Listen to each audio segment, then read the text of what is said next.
এয়া হৈছে সচলৰ পৰিৱেশ সদৌ অসমৰ প্ৰাদেশিক শিক্ষকসকলৰ যি অনশন যোৱাকালিৰে পৰা চলি আছে। ইতিমধ্যে চাওক দুগৰাকী শিক্ষক চেঞ্চলেছ হৈ পৰিছে আৰু অলপ পিছতে ভাঙাগড় মেডিকেললৈ লৈ যাব এম্বুলেন্স আহি ইতিমধ্যে উপস্থিত হৈছে। অলপ পিছতে এই শিক্ষকসকলক মেডিকেললৈ লৈ যাব। এয়া হৈছে পৰিৱেশ। এতিয়ালৈকে চৰকাৰী ফালৰ পৰা কোনো ধৰণৰ সঁহাৰি লাভ কৰা নাই। শিক্ষকসকলে বিভাগৰ কোনো লোক আহি উপস্থিত হোৱা নাই। পৰিতাপৰ কথা, এইসকল বহুত দিনৰ পৰা দুৰ্ভোগ ভুগি আছে। বিনা বেতনে মানৱ সম্পদ বিলাক গঢ়ি আছে, কিন্তু আজি তেওঁলোকৰ এই অৱস্থা।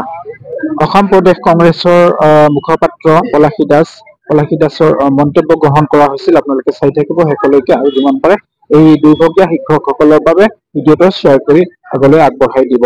আপুনি এই যি ভেঞ্চাৰ শিক্ষকসকলৰ অনশনস্থলীত আপুনি উপস্থিত আছিলে, তেখেতসকলৰ বিভিন্ন দাবী আছে আৰু প্ৰতাৰণা কৰা বুলি অভিযোগ আহি আছে। এই বৰ্তমানৰ চৰকাৰখনে প্ৰতাৰণা কৰি আছে, বিভিন্ন সময়ত মাতিছে, কথা দিছে, কিন্তু কথামতে কাম কৰা নাই। তো ইয়াত উপস্থিত থাকি আপোনাৰ কি অনুভৱ, আপুনি কি ক'ব বিচাৰে এই চৰকাৰখনলৈ? চাওক, আজি সঁচাকে বহুত লাজো লাগিছে, দুখো লাগিছে।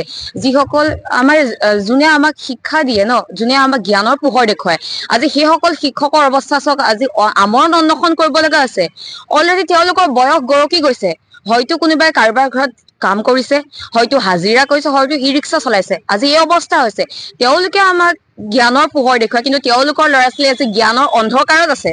খাবলৈ পোৱা নাই, ভাল শিক্ষা ব্যৱস্থা পোৱা নাই। কিহৰ কাৰণে? এইখন চৰকাৰৰ কাৰণে। এইখন চৰকাৰে কি কৈছে? সকলো চৰকাৰী স্কুল বন্ধ কৰি দিব, নিষেধ কৰি দিব, শিক্ষকসকলক নিষেধ কৰি দিব, ছাত্ৰ ছাত্ৰীসকলক নিষেধ কৰি দিব। এটাই কাৰণ, তেওঁৰ যি মানে আপোনাৰ প্ৰাইভেট স্কুল খুলিছে, তেওঁৰ ৱাইফৰে হওক, এইবিলাক স্কুল বিলাকত অক্সিজেন দিব। চৰকাৰী স্কুল, চৰকাৰী শিক্ষকসকলে হওক বা ছাত্ৰ ছাত্ৰী হওক, এইসকলক নিষেধ কৰি তেওঁৰ প্ৰাইভেট স্কুল বিলাকত, তেওঁৰ ৱাইফৰে স্কুল হওক, এইবিলাকক অক্সিজেন দিব। অক্সিজেন দি জীয়াবৰ কাৰণে এইবিলাক ব্যৱস্থা কৰিছে। তেওঁলোকক আলোচনালৈ 2022 চনত মাতিছিলে। আপোনাৰ 22 চনত মাতি পেলাই 23 চনত কি কৰিছে, ইয়াতে উল্লেখ আছে, 23 চনত তেওঁলোকে যিবোৰ ভোজন, বিনামূলীয়া পাঠ্যপুথি আদি চব কৰ্তন কৰি দিলে। যদি 22 চনত তোমালোকে আলোচনা কৰিব মাতিছিলে, 23 চনত এইবিলাক কৰ্তন কিয় কৰিলা? শিক্ষকসকলৰ সময় বৰবাদ কৰিছা। আপোনাৰ দৰেতো মুখ্যমন্ত্ৰীৰ দৰেতো ইমান টকা পইচা নাই, দামী AC গাড়ীত আহে, তেওঁলোকৰ নিজৰ গাঁঠিৰ ধন ভাঙি আহে। সেইকেইটা ভাঙি পেলাই আপোনাৰ লগত আলোচনাত বহিলে। আলোচনা কেৱল বন্ধ কোঠা আৰু আলোচনাৰ মাজতে সীমাবদ্ধ থাকিলে। বাস্তৱ ক্ষেত্ৰত ৰূপায়িত নহলে। যদি আজি বাস্তৱ ক্ষেত্ৰত ৰূপায়িত হলহেঁতেন, তেনেহলে আজি সচলত অন্বেষণ নকৰিলেহেঁতেন। মুখ্যমন্ত্ৰী ডাঙৰীয়াই কয় যে মই বীৰৰ দৰে যুঁজি যাম, ইতিহাসত নিজৰ নাম লিপিবদ্ধ কৰি যাম। যদি তেওঁ বীৰৰ দৰে যুঁজে, তেন্তে বীৰৰ দৰে তেওঁ মূল্যবৃদ্ধিৰ বিৰুদ্ধে যুঁজিব লাগিছিলে। আপোনাৰ নিবনুৱা সমস্যাৰ বিৰুদ্ধে বীৰৰ দৰে যুঁজিব লাগিছিলে। তেওঁ যুঁজি আছে শিক্ষকসকলৰ লগত, তেওঁ যুঁজি আছে সাধাৰণ জনতাৰ লগত, তেওঁ যুঁজি আছে যিবিলাক ইছ্যু আমাৰ দৰকাৰ নাই, অনাহকত ইছ্যু বিলাকত তেওঁ যুঁজিছে। এনেকে জানো বীৰ হয়? আৰু তেওঁ মানে যুদ্ধ কোনে কৰে? সৈনিকেহে কৰে। তেওঁ জানো সৈনিক? তেওঁ যদি সৈনিকৰ কাম কৰে, মুখ্যমন্ত্ৰীৰ কাম কোনে কৰিব? আৰু তেওঁ যি কৈছে যে মই ইতিহাসত নিজৰ নাম লিখি থৈ যাম, তে সেই ইতিহাস কোনেও নপঢ়ে। তেওঁ যি ইতিহাস হব ন, সেই ইতিহাস তেওঁ মন্ত্ৰী বিধায়ক, আমিতো নপঢ়োৱে সাধাৰণ জনতাই, তেওঁ মন্ত্ৰী বিধায়কো এটা সময় সেই ইতিহাস নপঢ়িব। তেওঁ যি অসমখনক মানে এটা পৰিৱেশ সৃষ্টি কৰিছে, যিটো সময়ত শিক্ষকসকলে মমৰ দৰে জ্বলি জ্বলি পোহৰ দিয়ে, কিন্তু মুখ্যমন্ত্ৰী ডাঙৰীয়ে সিদিনা কি কৈছিলে, মই মমৰ দৰে জ্বলি জ্বলি অসমখনক পোহৰ কৰিম।